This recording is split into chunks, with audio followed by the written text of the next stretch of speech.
There's a lot of time wasted in trying to cut cost of system. Everybody's looking for an ROI. I completely understand trying to capture an ROI. The issue that happens with automated systems is you lose a lot of your ROI through so much technical analysis.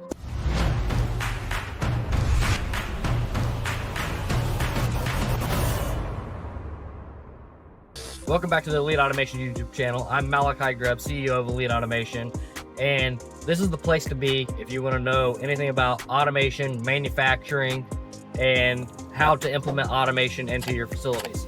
So today I want to talk about over-engineering automated systems, or any type of manufacturing system, but specifically automation systems. You know, a lot of times there's energy spent towards designing an automated system and especially around cost cutting of a system. And the thing that I really want to point out with this, there's a lot of time wasted in trying to cut cost of system. And why do I bring that up, right? Everybody's looking for an ROI. I completely understand trying to capture an ROI. The issue that happens with automated systems is you lose a lot of your ROI through so much technical analysis. And I'm going to get into a few different things on why this might be a problem in trying to reduce the cost of an automated system. And I'll take you into why over-engineering a system is actually more beneficial than not. So the first thing that I'll take you into is that if you try to reduce the cost of a system, aka correctly engineer the system and not over-engineer the system, then what you're going to try to do is you're going to try to, reduce the size of your robot. You're going to try to reduce the complexity of maybe the robot tooling, reduce the complexity of the entire system, which makes sense. But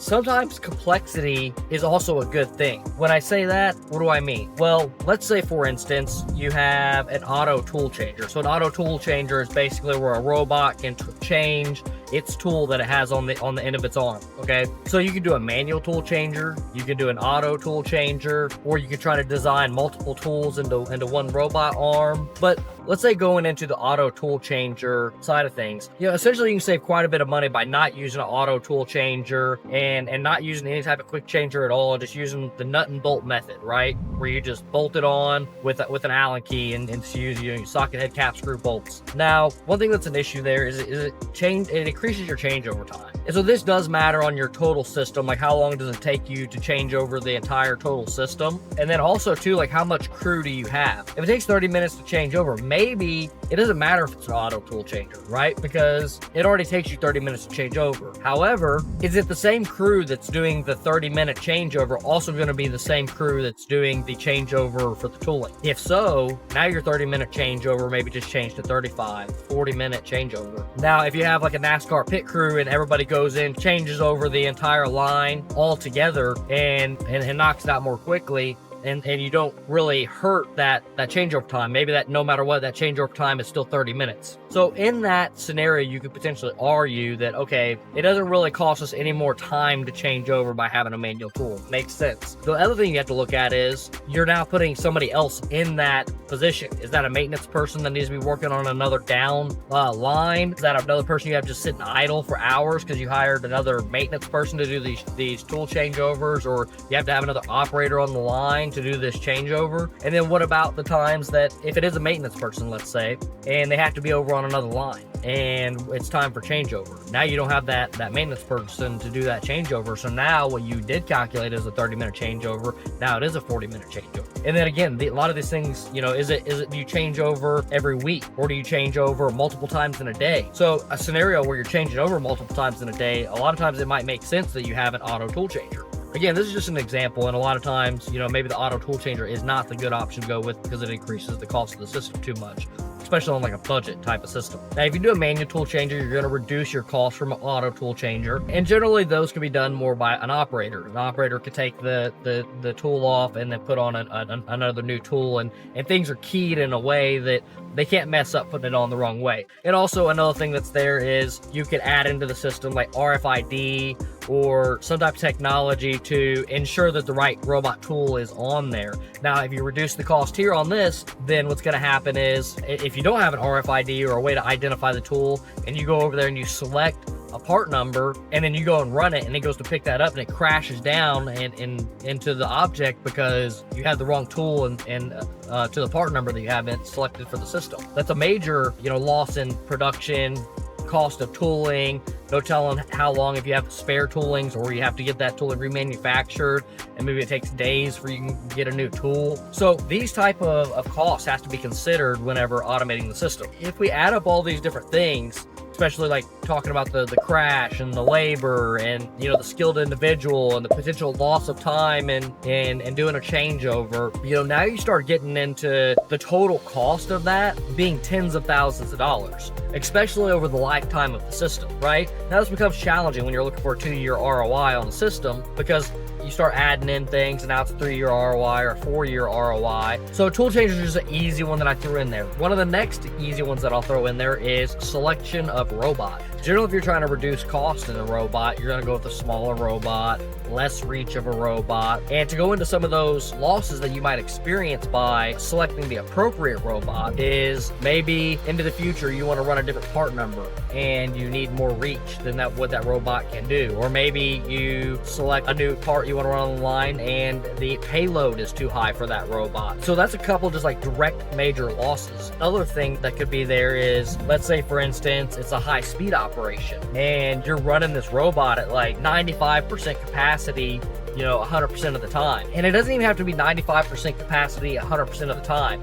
Even if it's running at 95% capacity and it has some wait time, maybe just keep up with the line, it has to run 10 seconds at max capacity and then go back and it goes back and has to wait multiple, maybe a minute before it does its next operation, 30 seconds before it has to do its next operation. But maybe it has to do that because maybe the part's cycling out, the new part's cycling in, and so that's why that wait time is there. So, what can happen in those type of situations is, one, it takes more electricity, which people don't consider, to run that robot at max capacity. The same thing basically happens with the robot. You just don't see it because it has an infinite supply of energy because it's being supplied by line power. If it was being supplied by a battery, you would definitely experience those losses directly and notice and feel the pain more. And then another big thing that's there is the robot's wear and tear, and it's probably much more important than the electricity consumption. Your robot is going to run a lot less time. It's going to have a lot shorter life if you're running that robot at 100% all the time. And generally when you engineer a system, if you're engineering the right robot for the job, you generally want to only go to like max 80% of the robot's capacity. And that goes for everything pretty much, like its reach, its payload, its speed. And so if you select a robot where its payload is barely there, barely matching its payload,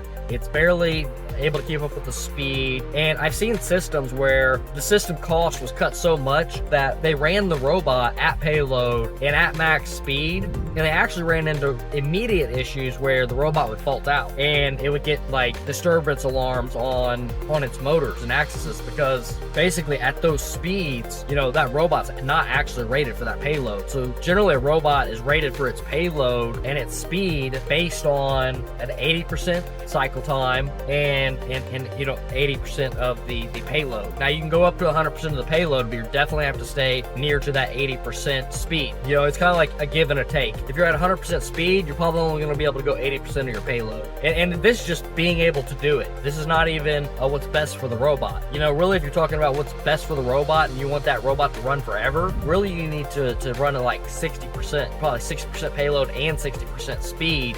And if you match those, now you have a robot that's going to literally last, it's going to last a lifetime. I mean, you can have a robot run for 15, 20 years easily. Even robots in a high-speed operation, you're going to get 8 to 10 years out of them. But you start putting them under those major loads, and you're not going to get that same amount of time out of a robot. It's going to get that 8 years. It's going to get 5 years. I mean, if you're really got it maxed out. And so to take you to like the over-engineering side of things and some of that cost associated with that, it's basically you just spec the next size up robot to where you have a much higher payload capability, you have a much higher speed capability, and by selecting that robot, it's really only going to cost somewhere between $10,000 to $20,000 more for that robot. And it's not even like the cost of the lifetime of the robot. That's there, definitely. If you have a robot that lasts 5 years and it could have lasted 15 years if you'd have selected another robot, if you're talking about ROI, you got 3 more years of lifetime out of that, or 3x times the amount of lifetime out of that robot, which is a huge deal. If we're talking about ROI, it's a 3x return. Who would take a 3x return, right? Super significant. But that's not even one of the biggest things.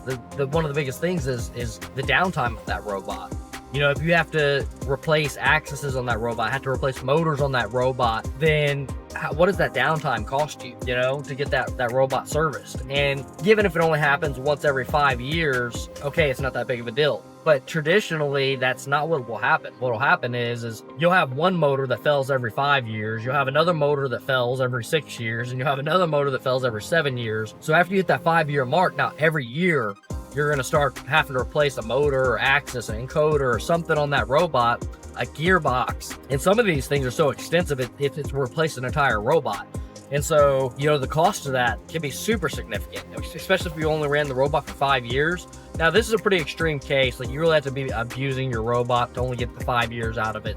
But I just want to like present the data, because like as business owners and as engineers trying to select the proper robot for your operations, you need to be able to see the data, right? Hopefully this video was helpful for you guys. Subscribe if you'd like to see more content like this. Also, just put down in the comments below if there's any other types of videos like this you'd like to see. And I can guarantee you there's no other YouTube channel out there or any other source of information that'll go this deep into automated system, manufacturing systems, and all the different nuances of those types of systems. So thanks for watching, guys. I'll catch you in the next one.